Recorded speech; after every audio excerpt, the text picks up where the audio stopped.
에스겔 22장 30절에서 31절. 이 땅을 위하여 성을 쌓으며 성 무너진 데를 막아서서 나로 멸하지 못하게 할 사람을 내가 그 가운데서 찾다가 얻지 못한 고로 내가 내 분으로 그 위에 쏟으며 내 진노의 불로 멸하여 그 행위대로 그 머리에 보응하였느니라. 나 주 여호와의 말이니라.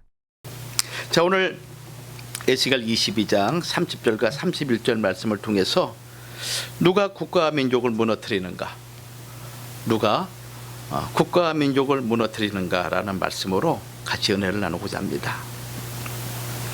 욥기 4장 7절 말씀 보면은 죄 없이 망한 자가 누가 있느냐 이렇게 말씀하고 있습니다.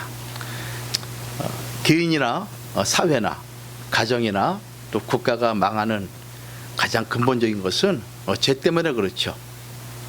죄로 말미암아 모든 것이 어그러지게 되고 무너지게 되고 또 우리의 삶이 행복을 잃어버리는 그러한 과정으로 가게 됩니다.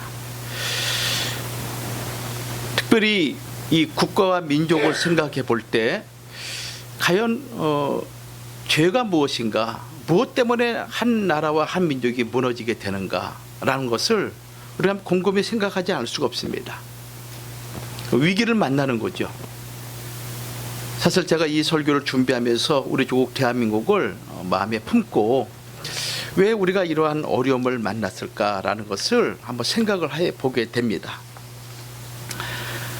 그러면서 우리한테 있었던 죄가 무엇인가 라는 것을 세 가지로 한번 살펴보면서 우리가 이 문제를 개인이든 또는 우리가 중보를 통해서 국가와 민족의 죄를 하나님께 토해내면서 해결해야 되지 않는가라는 마음을 가지고 오늘 누가 국가와 민족을 무너뜨리는가라는 제목으로 같이 은혜를 나누고자 합니다.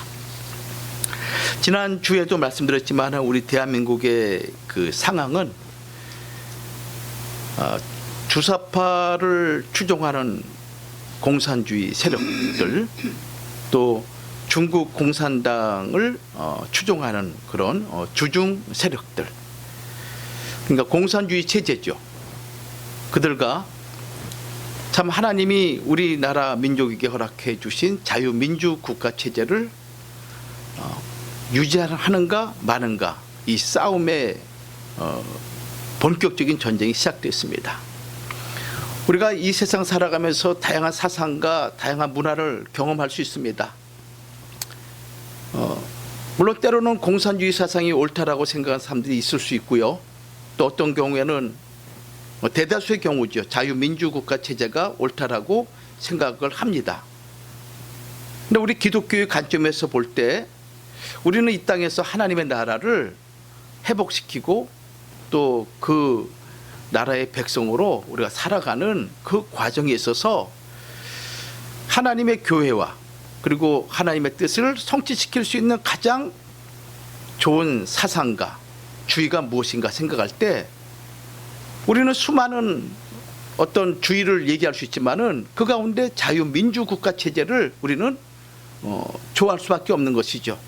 이것처럼 우리 개인의 자유와 또 국가와 민족의 자유, 더 나아가서 하나님의 나라의 복음을 전하는 그것을 마음껏 할 수 있는 그런 사상과 그런 주의는 자유민주국가 체제 외에는 다른 주의에서는 찾아볼 수가 없습니다. 여러분 그렇지 않습니까? 그렇죠? 만약에 공산주의 사회를 추종한다 할 경우에 우리는 역사를 통해서 배우지 않았습니까?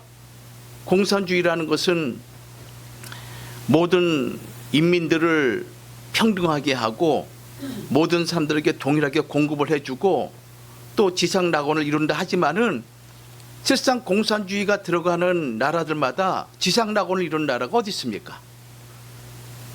오히려 공산당들 그 당원들만 배부르고 나머지 백성들은 얼마나 피골이 상접한 그런 삶을 살아가고 있습니까?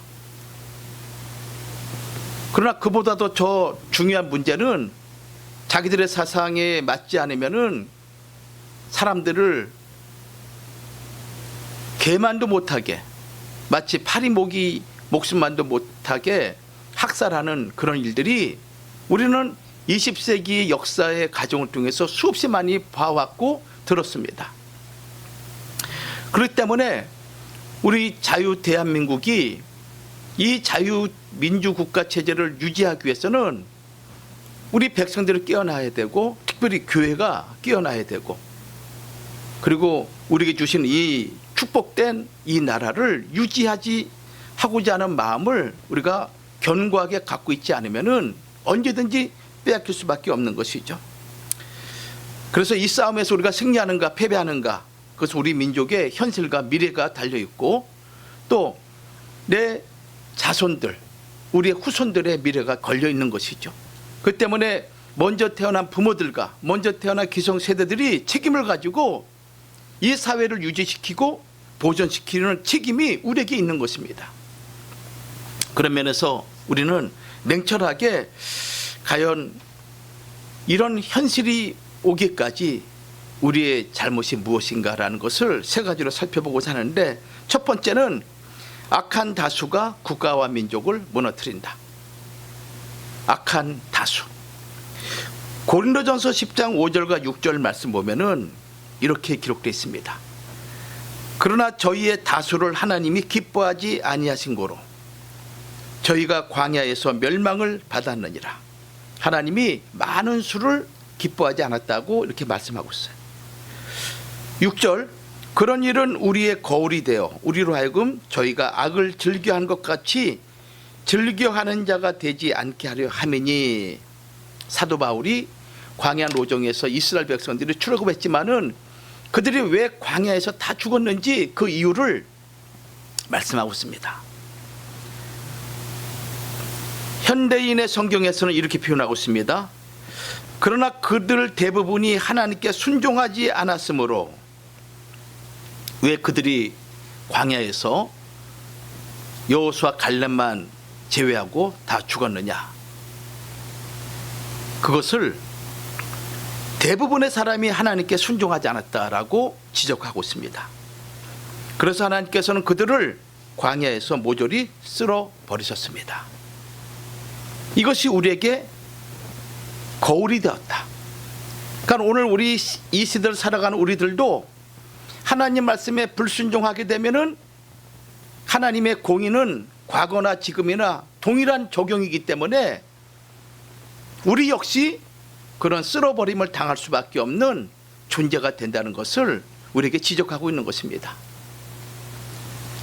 자유민주주의 원칙 중에 하나가 다수결의 원칙이죠. 갈등이나 또는 의견이 상충될 때 다수의 의견을 존중해서 결정하는 그런 원칙입니다. 이 다수결의 원칙에 가장 중요한 원리가 있습니다. 진정한 다수결의 그 가치는 다수를 따르는 것 중요하지만은 동시에 다양한 의견을 인정하고 또 수용할 때 다수결의 원칙은 빛을 발하는 것입니다. 그러나 더 중요한 것은 아무리 다수결의 원칙이 중요하다 할지라도 그것이 법을 기초로 하지 않는 그 다수결의 원칙은 전체주의로 흘러가기 마련인 것입니다. 다수가 독재를 행할 때 막을 수 있는 방법이 없잖아요. 악한 다수가 죄를 범하거나 악한 길로 의견을 모으고 그 다수가 그 길로 그 사회 공동체, 국가 공동체를 끌고 갈 경우에는 그것을 반대하는 자들이 그것을 막을 수 있는 방법은 없는 것입니다. 그래서 이 악한 다수결이 정치 집단화가 되면은 그 체제가 무슨 체제가 되냐면은 전체주의가 되는 것입니다. 전체주의. 이 전체주의는 개인의 모든 활동이 민족과 국가보다 앞설 수 없는 것입니다. 그러니까 민족과 국가의 발전과 존립을 위해서는 개인의 자유와 개인의 활동을 억제한다는 것입니다. 그러니까 개인의 자유를 억압하는 사상, 즉 국가를 위해서 국민 개개인은 하나의 부품에 지나지 않는다라는 주의가 전체주의인 거예요. 그 대표적인 그 나라가 어떤 나라냐면 제2차 세계대전을 일으켰던 나라들이죠. 이탈리아의 파시즘이라든가 독일의 나치즘, 그것이 바로 대표적인 전체주의인 것입니다. 일본도 마찬가지죠. 우리나라에 처음 공산당이 들어왔을 때 공산 사회주의를 지향할 때 그 조선 말기에 양반이 그리고 상놈이 천한 백정과 그다음에 고위 관리들이 나눠져 있고 한 번 천민이 되고 한 번 양반이 되면은 그 신분은 벗어날 수 없는 거죠. 그 때문에 빈익빈 부익부가 너무 심하고 그리고 자기 자식은 나중에 좋은 인물로 키우고자 싶어도 그런 기회가 주어지지 않기 때문에 늘 소장농으로 그 노예같이 하인같이 살아가는 그 인생길에서 벗어날 수 없기 때문에 공산주의가 들어와서 모든 사람들에게 동일한 노력한 대로 주고 그리고 노동자의 천국이 되고 지상 낙원이 된다라는 그 누구도 차별 없이 균등한 사회가 될 것이다 라는 얘기를 들었을 때 우리 조선의 백성들은 그 소식이 너무너무 기쁜 그런 소식이 될 수밖에 없었던 거죠. 그래서 초기 공산주의가 우리나라에 들어왔을 때 지식인들 학자들이 그 사상에 매료가 된 이유가 바로 거기에 있었던 것입니다. 그래서 똑같이 잘 사는 세상, 지상 천국, 지상 낙원, 노동자들의 천국이라고 이렇게 거짓 선동을 할 때 깨어있는 사람들은 이 사상이 이상하다고 눈치를 챘습니다. 그들이 속칭 얘기하는 우파라고 할 수 있는 것이죠. 여러분 세상 살아가면서 공짜가 어디 있겠습니까? 지금까지 살아오면서 여러분 산 가운데 공짜가 어디 있습니까? 내가 누구한테 도움을 받게 되면은 언젠가는 반드시 또 나 역시 그에게 도움을 줘야 되는 것이 인간 살아가는 삶의 모습이죠. 이 공산주의 이론을 접할 때 얼마나 그럴싸해 보였습니까? 진짜 그렇게만 된다면은 더 이상 바랄 것이 없겠죠. 근데 여러분 역사 속에 이 공산주의가 실현된 나라가 어디 있습니까? 아니 우리 대한민국 저 북한과 남한을 보십시오. 남과 북이 갈라졌을 때 북한은 우리 남한보다 더 훨씬 잘 사는 그런 민족이었습니다. 대부분의 중화학 공장들이 북한에 있었고 수풍 수력 그 댐을 통해 가지고 우리 남한까지 전기가 공급이 되고 전쟁 이후로 6.25 전쟁 이후로 남과 북의 그 경제는 엄청난 변화를 일으키죠. 공산주의의 허구적인 모습을 우리가 보게 되는 것입니다. 일당 독재 그리고 공산당만이 잘 사는 그런데 그런 사상을 추구하는 그런 악한 무리들이 우리 한국 사회에 독보석같이 있는 거예요. 그런 사상을 가진 자들이 다수를 이용해서 국가와 민족을 생각하지 않고 국가의 백년대계를 생각하지 않고 입법 독재를 하고 그런 국회 독재의 만행을 우리가 지금 눈으로 보고 있는 것이죠. 역사 속에 여러분들 아무리 많은 정권이 바뀌더라도 29명을 탄핵하는 그런 정권이 어디 있었습니까? 국가 행정을 마비시킨 거죠. 그러니까 자기들의 이익을 위해서는 국가가 붕괴되든 백성이 신음하든 사회가 막 찢어지든 그거 상관없는 거 아니에요.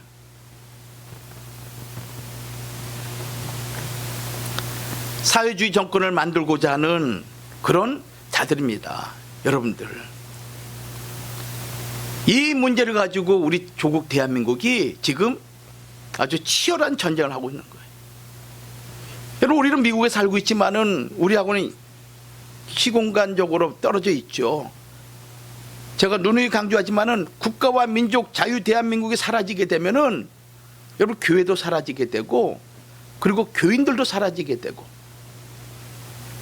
그리고 우리들은 나라 없는 그런 백성이 되고 마는 거예요.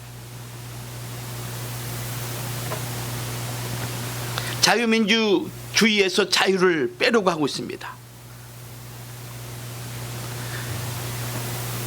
그리고 민주당이 지원하는 민노총.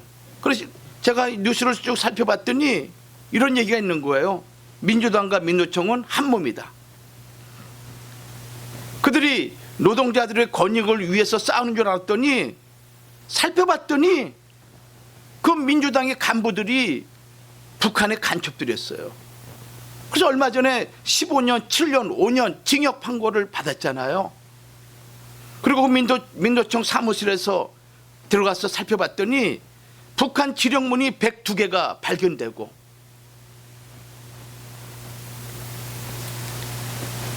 이런 일들이 지금 우리 대한민국에서 지금 일어나고 있는 거예요. 이제 심지어는 언론 통제를 하죠. 카톡까지 통제를 하려고 하고 있습니다. 오늘 성경 말씀 보면은 아까 읽었잖아요. 고린도전서 10장 5절과 6절. 저희의 다수를 하나님이 기뻐하지 않는다. 이 다수가 누구냐? 악을 즐겨하는 자들을 얘기하고 있는 거예요. 악을 즐겨하는 자. 6절 말씀에 그렇게 기록되어 있잖아요. 그런 일은 우리의 거울이 되어 우리로 하여금 저희가 악을 즐겨한 것 같이 즐겨하지 말아라. 저들이 멸망당하는 이유가 뭐냐? 아니, 가나안 땅으로 인도하기 위해서 하나님이 그들을 애굽에서 끌어냈는데 왜 그들이 광야에서 다 쓰러지고 넘어지고 자빠져서 죽었는가 할 때, 그들은 대부분 악을 즐겨하는 자였다라고 사도 바울은 이것을 성령의 감동을 통해서 우리에게 말씀하고 있는 거예요. 이 내용의 근거는 뭐냐면은 민수기 14장 1절에서 16절에 나와 있는 내용이에요. 이스라엘 백성들이 가데스 바네아에 도착하죠. 그래서 12명의 정탐꾼을 가나안 땅에 보냅니다. 근데 이 12명의 정탐꾼을 가나안 땅 보내는 것도 하나님이 원치 않는 거였습니다. 하나님 말씀하기를 너희는 올라가서 차지하라, 이렇게 말씀하셨거든요. 정탐하는 것은 하나님의 뜻이 아니었어요. 근데 이스라엘 백성이 정탐하기를 원하는 거예요. 하나님의 말씀의 신뢰보다도 자기들의 생각이 더 강한 거였어요. 그래서 그들이 원하니 그래 그럼 정탐하라 해가지고 보낸 것이 이 가데스 바네아에서 이스라엘 백성들이 12명이 정탐하게 된 배경인 거예요. 자, 우리 신명기 말씀 찾아볼게요. 신명기. 자, 1장 19절 말씀 제가 읽어볼게요. 19절부터 22절까지 잘 보세요. 우리 하나님 여호와께서 우리에게 명령하신 대로 우리가 호렙산을 떠나 너희가 보았던 더 그 크고 두려운 광야를 지나 아모리 족속의 산지길로 가데스 바네아에 이른 때에 내가 너희에게 이르기를, 우리 하나님, 모세가 얘기한 것이죠. 모세가 하나님 말씀을 대언해서 내가 너희에게 이르기를 우리 하나님 여호와께서 우리에게 주신 아모리 족속의 산지에 너희가 이르렀나니 너희 하나님 여호와께서 이 땅을 너희 앞에 두셨은즉 너희 조상의 하나님 여호와께서 너희에게 이르신 대로 올라가서 차지하라. 올라가서 차지하라. 두려워하지 말라, 주저하지 말라 한즉, 그렇게 모세는 얘기한 거예요. 올라가서 차지해란 말이야. 그런데 22절 말씀 봤더니 너희가 다 내 앞으로 나와 말하기를 우리가 사람을 우리보다 먼저 보내어 우리를 위하여 그 땅을 정탐하고 어느 길로 올라가야 할 것과 어느 성읍으로 들어가야 할 것을 우리에게 알리게 하자 하기에, 그러니까 하나님 말씀과 이스라엘 백성들과의 그 이스라엘 백성들의 마음이 상충되는 거죠. 하나님은 올라가서 차지해라. 근데 이스라엘 백성은 하나님을 신뢰하지 못하고 어느 길로 가야 될지, 어떤 방향으로 해야 될지 좋은지 우리가 좀 먼저 확인해 봐야겠어요 하나님, 이렇게 얘기한 거예요. 이것이 하나님의 말씀에 불순종한 것이라고 모세가 얘기하고 있는 거예요. 그래서 12명의 그 두령들을 뽑아가지고 이제 가나안 땅을 정탐했는데 갔다 온 결과 12명 가운데 10명의 다수와 2명의 소수가 갈라지게 되죠. 10명은 뭐라고 말씀했습니까? 그 땅은 적과 꿀이 흐르는 땅 틀림없지만은 거기는 안악자손은 강다고 크기 때문에 우리는 그들에게 잡혀서 종과 같이 살 수밖에 없고, 그런 입장을 봤을 때 우리는 그들 앞에 메뚜기 같은 존재입니다 라고 얘기를 합니다.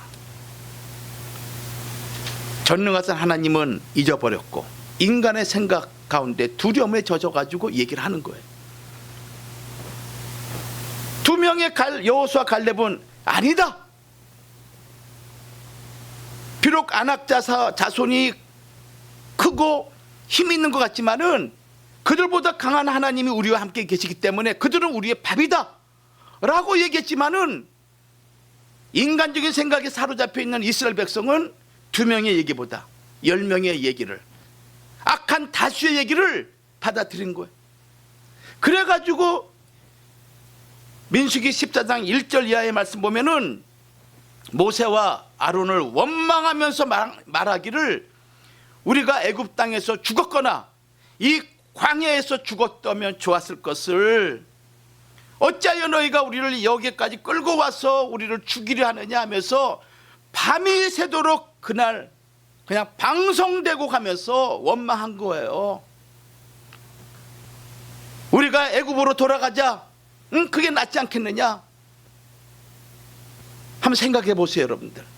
430년 동안 애굽에서 종살이, 노예살이 그들에게 무슨 그 나라에 어떤 큰 고관대작을 할 수 있는 기회가 있겠습니까?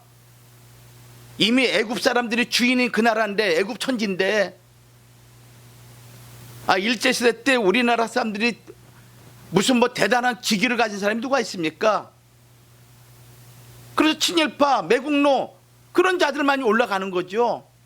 순수한 조선의 정기를 지키고 그리고 조선의 어떤 자부감을 가지고 살아간 사람들 치고, 여러분들 일제치하에서 고관대작된 사람이 누가 있습니까? 그런 삶 속에서 하나님이 끌어내신 거예요. 10대 재앙을 통해서. 엘림에서는 구름기둥과 불기둥을 통해서 임마누엘 하나님 있음을 보여주시고, 믹도랍에서는 홍해를 갈라 전능하신 하나님을 보여주시고, 마라에서는 쓴물을 단물로 바꾸는 놀라운 기사를 보여주시고, 신광야에서는 음식이 다 떨어져서 원망하니 하늘의 만나를 내려서 먹여주시고, 그런 기사와 이적과 그런 놀라운 것을 경험했음에도 불구하고 여전히 하나님을 믿지 못하는 이 불신의 마음을 가진 이스라엘 백성은 하나님 안에서 원망하는 거예요. 우리가 여기서 죽었으면 좋겠다, 이 광야에 죽었으면 좋겠다. 그래서 악한 다수의 말에 모든 민족이 다 넘어간 거예요. 모든 민족이.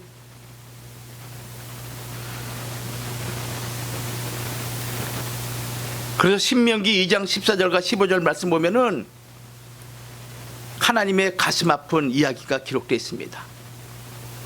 야, 너희가 그렇게 죽기를 원해? 내가 너희들이 말한 대로 내가 그대로 하리라 하면서 하나님께서 신명기 2장 14절과 15절 말씀 보시면은 참 비극적인 얘기가 기록되어 있어요. 우리 한번 신명기 볼게요. 14절부터 15절까지 우리 같이 한번 읽읍시다. 여러분, 이거는 역사적인 사실입니다. 역사적인 사실이에요. 이것이 우리에게 경계가 되고 거울이 되는 것은, 우리도 이같이 행하면은 이들에게 임한 일대로 우리에게도 임한다는 것을 가르쳐 주는 거예요. 자, 우리 2장 14절 시작. 가데스 바네에서 떠나 세레시네를 건너기까지 38년 동안이라. 이때에는 그 시대의 모든 군인들이 여호와께서 그들에게 맹세하신 대로 진영 중에서 다 멸망하였나니, 15절, 여호와께서 손으로 그들을 치사 진영 중에서 멸하신 거로 마침내는 다 멸망되었느니라. 병들어 죽은 게 아닙니다. 아말렉이나 다른 나라들이 이스라엘 백성을 침략해서 전쟁 중에 죽인 게 아니란 얘기예요. 누구 손에 죽었습니까? 하나님의 손에. 친히 하나님이 이끌어내신 내 아들 내 장자라고 말한 이스라엘 백성들이 하나님을 원망하고, 그 원망이 하늘 높이 속고 하나님이 친히 말씀하기를 내가 어느 때까지 참으랴 이렇게 말할 정도로 그들이 원망이 끊어지지 않았습니다. 그러면서 말하기를 우리가 이 광야에서 죽었으면 좋겠다. 하나님이 그 얘기를 듣고 그래 내가 너희들이 말한 대로 내가 그대로 할게. 그대로 할게. 그래서 세례 시내가 건너기 전에 이스라엘 백성들이 하나님께서 손으로 쳐가지고 다 죽였다고 신명기 2장 14절과 15절에 말씀하셨잖아요. 이 사실을 사도 바울은 고린도전서 10장 4절에 멸망을 받았느니라 라고 말씀하고 있습니다. 멸망을 받았느니라. 그리고 이것이 우리에게 거울이 되었다라고 고백하고 있는 거예요. 이 악한 무리들 누굽니까? 악을 즐겨하는 자들이죠. 악을 즐겨하는 자들. 하나님을 원망하는 것을 즐겨하는 자들이에요. 살다가 조금이라도 불편하면 하나님을 원망해. 살다가 조금이라도 자기 마음에 안 들면은 불평과 불만이 나오는 자들이에요.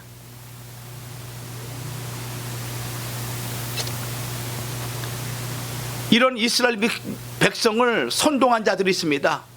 이 악한 다수가 하나님을 원망하게 된 그 배경에는 그들을 선동하는 자들이 있었습니다. 그들이 누군가 하면은 민수기 11장 4절과 6절 말씀 보면은 섞여 사는 무리들이다 라고 얘기하고 있어요. 섞여 사는 무리들. 민수기 11장 4절과 6절 말씀 보면은 이스라엘 중에 섞여 사는 무리가 탐욕을 품음에 이스라엘 자손도 다시 울며 가로되 누가 우리에게 고기를 주어 먹게 할꼬. 여러분 이렇게 많은 다수가 있잖아요. 다수가 갑자기 돌변하거나 그렇지 않아요. 그 안에 있는 불순한 생각을 가지고 있는 자들이 사람들을 어떻게 합니까? 충동질하는 거야. 충동질하는 거야. 그것을 성경은 섞여 사는 무리들이다. 섞여 사는 무리다. 이들은 누굽니까? 이스라엘 백성과 함께 출애굽했지만은 그들은 본질적으로 이방인들이었습니다. 12지파에 속해 있지 않는 자들이죠. 그러나 하나님께서 애굽에서 내린 기사와 이적을 보고 자기가 믿는 신보다도 하나님이 더 위대한 신인 것 같아서 쫓아나왔습니다. 그러나 이들에게는 이스라엘 민족이라는 언약 백성의 자긍심도 없었고 대대로 전해오는 여호와의 신앙도 없었습니다. 가나안 땅을 향한 소망도 그들에게는 없었습니다. 그저 자기 배만을 만족해하는 자들이었죠. 그래서 자기들이 원치 않는 삶을 살다 보니까 먼저 불평과 불만을 토해내는. 오늘 우리 조국에 섞여 사는 무리들은 누굽니까? 주사파 종북주의자들. 그렇죠? 그리고 우리 어린아이들을 그 순수하고 착하고 그리고 건강하게 자라야 될 그 아이들을 교육적으로 오염시키는 전교조. 여러분 오늘날 기독교의 가장 큰 도전 세력이 누군가 하면은 공산주의 세력입니다. 두 번째는 이슬람 세력이에요. 세 번째는 뭡니까? 동성애자들인 거예요.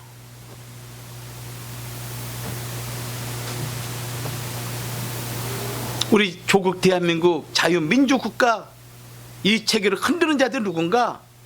공산주의를 추구하는 그런 주사파들, 종북주의자들, 반국가 세력들이죠. 민노총, 전교조 이런 자들인 거예요.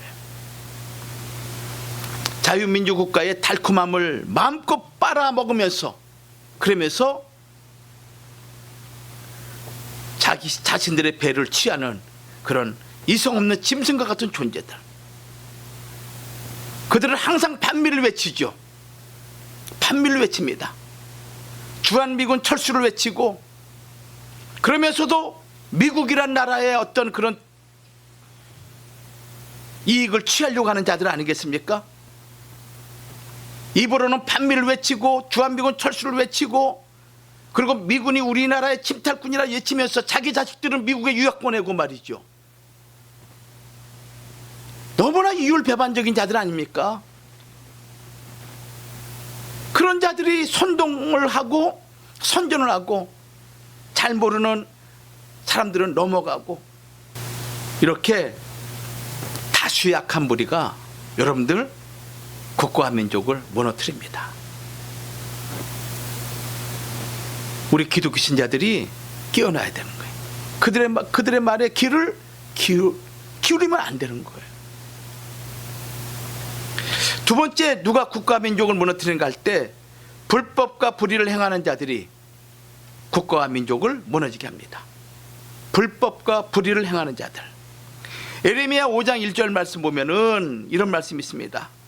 너희는 예루살렘 거리로 빨리 왕래하며 그 넓은 거리에서 찾아보고 알라. 너희가 만일 공의를 행하며 진리를 구하는 자를 한 사람이라도 찾으면 내가 이 성을 사하리라. 남조 유다가 바벨론에 멸망당하기 직전에 하나님이 예레미야 선지자에게 하신 말씀이에요. 그 예루살렘 도성에 얼마나 많은 사람들이 살고 있었습니까? 다 여호와의 신앙을 믿는 자들이죠. 대제사장부터 서기관, 바리새인들, 그리고 수많은 종교 지도자들이 그렇게 많이 있음에도 불구하고 하나님이 볼 때는 의인들이 아니야. 하나님 볼 때 그들의 마음을 봤더니 썩고 냄새가 나고 시궁창과 같은 그런 자들이야. 의로운 자가 없는 거야. 그러니까 예레미야 5장 1절에 이 예루살렘 거리를 빨리 왕래하면서 그 넓은 거리에서 너 찾아봐라. 만일 공의를 행하고 진리를 추구하는 자 한 명이라도 있으면은 내가 이 성을 멸하지 않고 용서해 줄게. 근데 그 한 명이 없었던 거예요. 그 한 명이, 여러분, 이것이 과거의 일이 아니에요. 다 예수 믿고 다 신앙생활하고 다 목사요, 장로요, 집사요, 권사요 얘기하고 있지만은 하나님 볼 때는 의로운 자 한 명이 없는 시대가 그때였다면은 역시 오늘 이 시대가 될 수가 있는 거예요. 법이 무너지게 되면 어떻게 됩니까? 힘을 가진 자가 주도해 가겠죠. 법이 있기 때문에 사회적인 규범이 생기게 되고 어떤 문제를 해결할 수 있는 기준이 되는 것이죠. 그러나 법이 없어 보십시오. 무법 천지가 되어 보십시오. 힘이 결정하게 되는 것이죠. 힘이. 그러면 힘없는 자들은 다 어떻게 됩니까? 종과 노예가 되는 거예요. 피눈물 흘리게 되는 거예요. 목숨이 다 중요하죠. 성도 여러분, 불법과 불의가 가득하게 되게 되면은 우리가 말한 대로 무법 천지가 되죠. 혼돈과 공허가 가득한 세상이 되고 짐승 같은 세상이 됩니다. 짐승 같은 세상이. 그 짐승 같은 이스라엘 백성들을 하나님께서 하나님 백성으로 세우기 위해서 율법을 주신 이유가 거기 있는 거 아니겠습니까? 십계명을 통해서 하나님의 백성과 짐승 같은 세상과 구분시켜 놓은 거예요. 따라서 법은 우리를 하나님 백성으로 회복시키는 아주 중요한 그런 기초가 되죠. 그래서 성숙한 나라일수록 법에 의해서 지배를 받게 되는 거예요. 지금은 사법기관이 붕괴되고 정파의 이익에 따라 사법에 잣다가 이리저리 흔들리고 있는 그런 시대죠. 불법과 불의, 이것이 만연한 사회를 만나고 있습니다. 그래서 하나님이 우리에게 요구하는 것이 무엇이냐? 마지막 때일수록 하나님의 의와 정의와 공의를 너희는 꼭 지켜라. 내가 이스라엘 백성과 아브라함과 그 자손을 택한 이유가 뭐냐? 의와 공도를 행하기 위해서 내가 택했다라고 창세기 18장 18절에서 19절에 말씀하고 있어요. 왜 하나님께서 아브라함을 택했느냐? 너희가 정의로운 백성이 되고 공의로운 백성이 되어서 하나님이 어떤 분인가라는 것을 나타내어라. 그걸 위해서 하나님이 아브라함과 그의 자손을 택했다는 거예요. 마찬가지예요. 여러분을 예수 그리스도의 보혈의 피로 구속하신 이유는 이 땅에서 하나님이 주신 복을 마음껏 누리는 그런 은혜도 있지만은, 그러나 그것은 부가적인 거예요. 본질적인 것은 정의로운 사람이 되라, 공의로운 사람이 되라. 이것을 우리에게 가르쳐주고 있는 거예요. 그래서 하나님의 보좌는 정의와 공의가 기초가 된다 그러잖아요. 정의와 공의가 기초라고.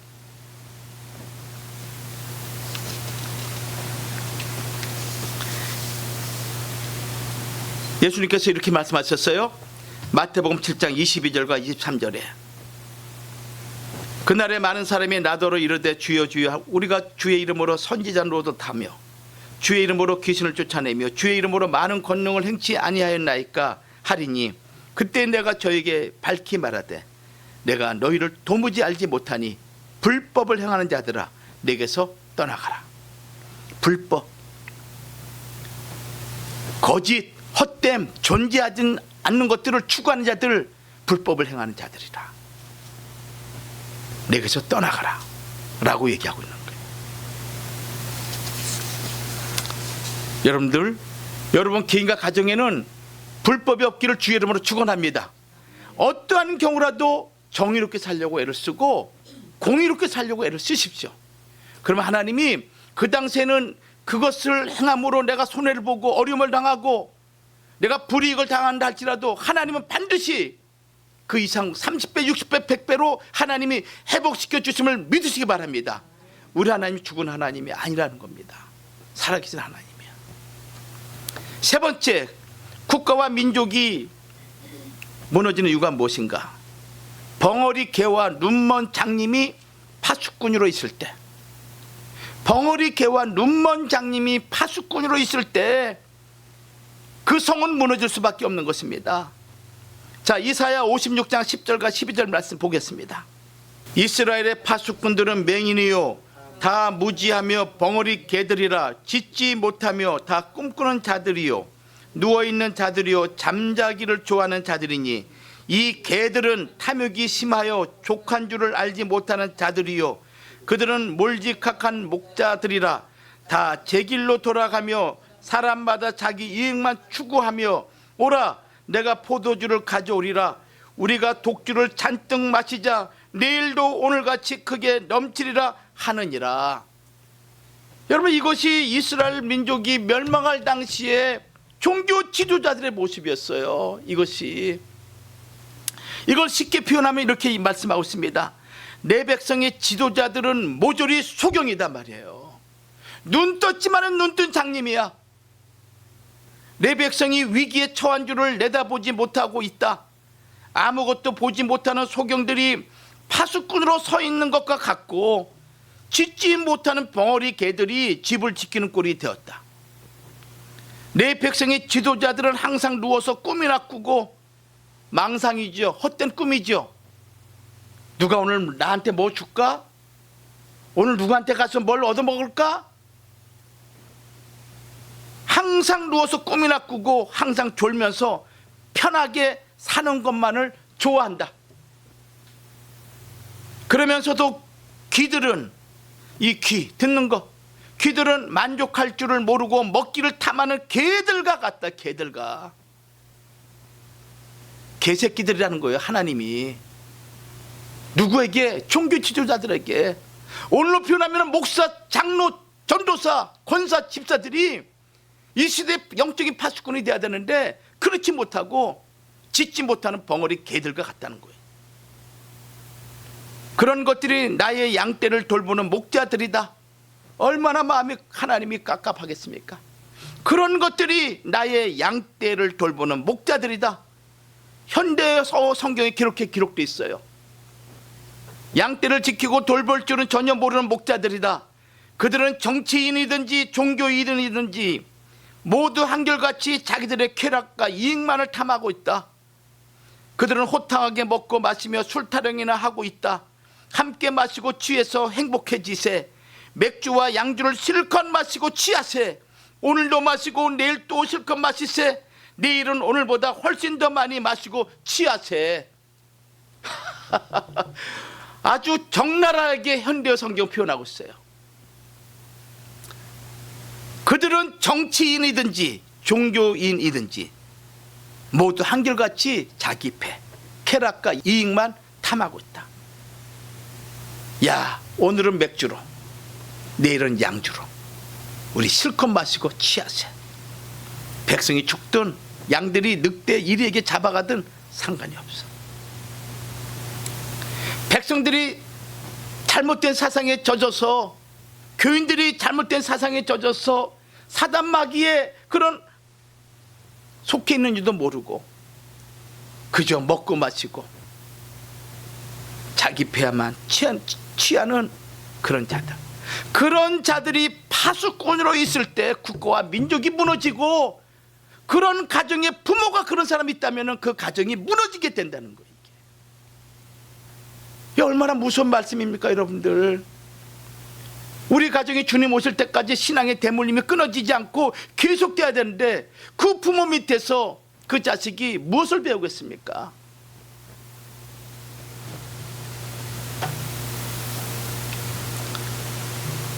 하나님의 말씀을 선포하는 것이 주의 종들이요, 영적으로 잘못된 백성들을 경책하고 바른 길로 인도하는 자들이 이 시대에 하나님의 파수꾼들인 거예요.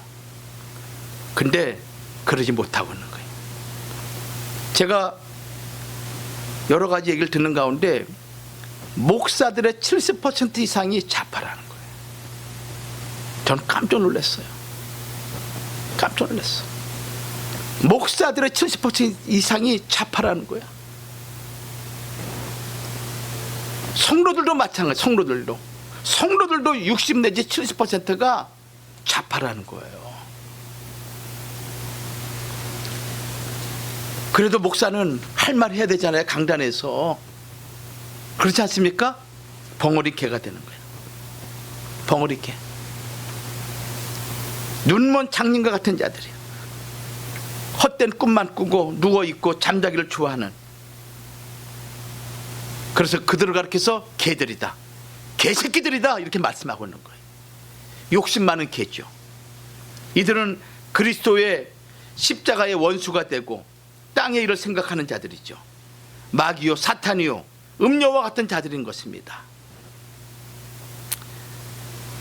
자, 우리 성경 한 구절 더 볼게요. 에스겔 34장 1절과 6절. 이게 다 남조 유다가 멸망 당시의 시대상이었습니다, 여러분들. 그래서 성도들이 깨어나야 돼, 성도들이. 그래서 마지막 때는 깨어있는 성도들이 목자들보다 더 많이 있다는 거예요. 여호와의 말씀이 내게 임하여 이르시되,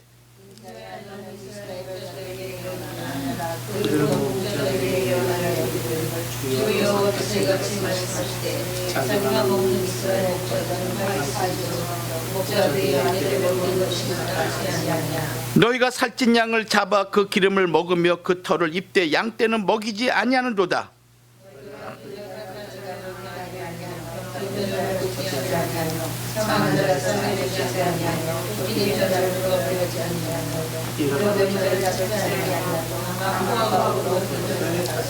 목자가 없으므로 그것들이 흩어져서 모든 들짐승의 밥이 되었도다. 내 양떼가 모든 산과 높은 매부리에 마다 유리되었고 내 양떼가 온 지면에 흩어졌을 때 찾고 타는 자가 없었도다. 이게 남조유다가 멸망 당시였어요. 성도 여러분, 오늘 우리 교회가 해야 되는 거 무엇인가 하면은 세상을 향해서 예언자적인 사명을 증거해야 돼요. 기면 기다, 아니면 아니다. 분명히 선포해야 되는 거예요. 그럴 때 성도가 깨어나게 되고, 그리고 이 시대를 바로 보게 되는 거예요. 하나님 말씀을 선포하는데 두려워하지 마세요. 여러분들, 아무리 악한 자들이 우리에게 공격한다 할지라도 우리 육신만 죽이는 것이 우리 마음, 우리 영혼을 죽이는 것이 아닙니다. 우리가 두려워할 뿐은 우리의 영과 혼과 육을 온전히 소멸시키실 하나님만 두려워해야지 다른 거 두려워할 필요가 없는 거예요. 여러분들이 이 시대에 영적인 파수꾼들이 되시기 바랍니다. 아닌 건 아니다, 긴 건 기다. 그러면서 악한 다수에 여러분들 휩쓸리지 말고, 어떠한 경우라도 내가 불이익을 당한다 할지라도 불법과 그리고 원치 않는 불의를 추구하는 자가 되지 마십시오. 아셨죠? 예, 그런 성도가 꼭 되시기를, 그리고 이 시대를 제대로 보고 짖을 때 짖고 외칠 때 외치고 그리고 행동할 때 행동하는 그런 행동하는 양심을 갖는 믿음의 성도들 되기를 주의 이름으로 축원합니다. 기도하겠습니다. 고마우신 하나님 아버지 은혜를 감사합니다. 지난 한 주간 동안도 우리를 눈동자같이 지켜주신 우리 하나님 아버지, 우리 조국 대한민국을 생각할 때 마음이 아프고 참으로 하나님만을 바라보고 의지할 수밖에 없습니다. 하나님 아버지, 전능하신 우리 하나님 아버지, 우리 조국 대한민국을 하나님 눈동자같이 지켜주셔서 저 악한 자들의 손에서 건져주시고 하나님의 의와 하나님의 공의가 강같이 흘러넘치는 자유민주 국가가 되도록 축복하여 주시옵소서. 대통령을 지켜주시고 하나님 모든 이정자들의 마음을 주장하여 주셔서 하나님 자유 대한민국이 통일 한국을 이루어 세계 선교 사명을 넉넉하게 감당하는 우리 자유민주 국가가 되도록 하나님 축복하여 주시옵소서. 될 줄로 믿사옵고 예수님의 이름으로 감사 기도 올려옵나이다. 아멘.